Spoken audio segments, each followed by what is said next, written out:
This is one of the most outrageous videos I have watched. And to be honest, Katie Porter, sickening what is coming out of her mouth. Guys, let's watch the video in full and you're going to hear my comments at the end. So on election night, I went to pick up my daughter from water polo practice, and she's 12, and she got in the car and she was crying. And I said, did someone punch you? Like, water polo is a rough sport. I was like, did someone hit you? Did the coach yell at you? What happened? And she said, Mom, Trump won. Trump's gonna win. And what if I get raped and I need to have an abortion? This is from a 12-year-old, my 12-year-old daughter. And so it was really a reminder of how scary this time is for people, and how important it is for Democrats to have strategies, both at the state level and the federal level, to make sure that we can continue to protect people's rights. Oh, God, I love how starting a family involves killing a baby for these people. Also, yes, your daughter got in the car and was crying that she got raped and she wouldn't be able to get an abortion. Like, it's just nonsense. And by the way, if you were... And I don't believe that for a second.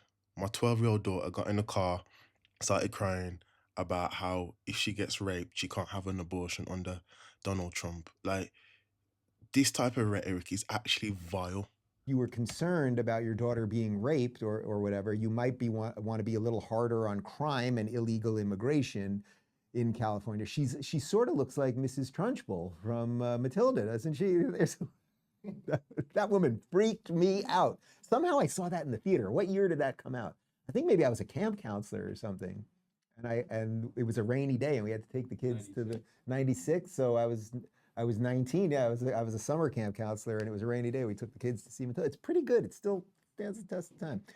All right, here's one more of Katie Porter. She was on Bill Maher a while back with Piers Morgan, and she went after Riley Gaines because Riley, you know Riley, she's a girl, and she was swimming and wanted to swim with girls, and then there was a guy with a wang who pretended he was a girl to use the penis as a propeller, beat her, and then she was a little annoyed about that, so she became outspoken when it came to guys with wangs beating girls in swimming.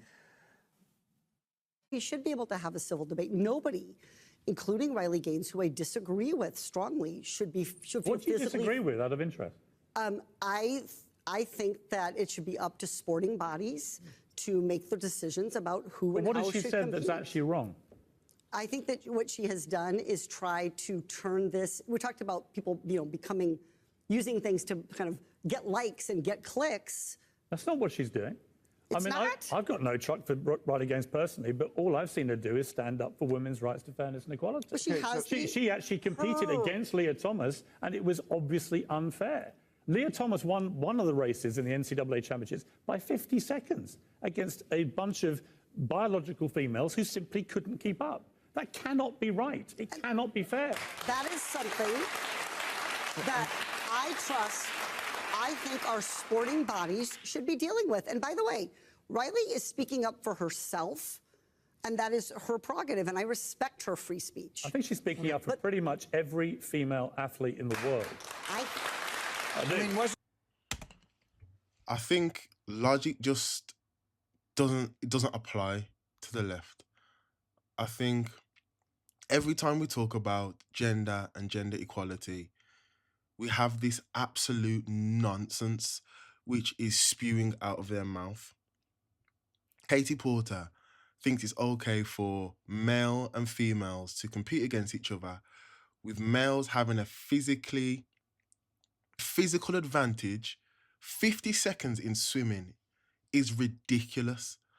And for those women who are training hard every day to compete and to get better at the sport, to have a male infiltrate that and just smash them out the park, what is that going to do for them? What is that going to do for their confidence, for their training, for their focus?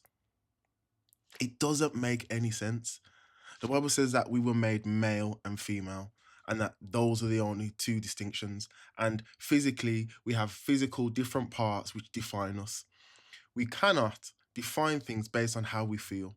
But yet here we are with two ridiculous statements, one vile statement about abortion, and I can't believe your 12-year-old daughter said that. I think you're chatting absolute nonsense.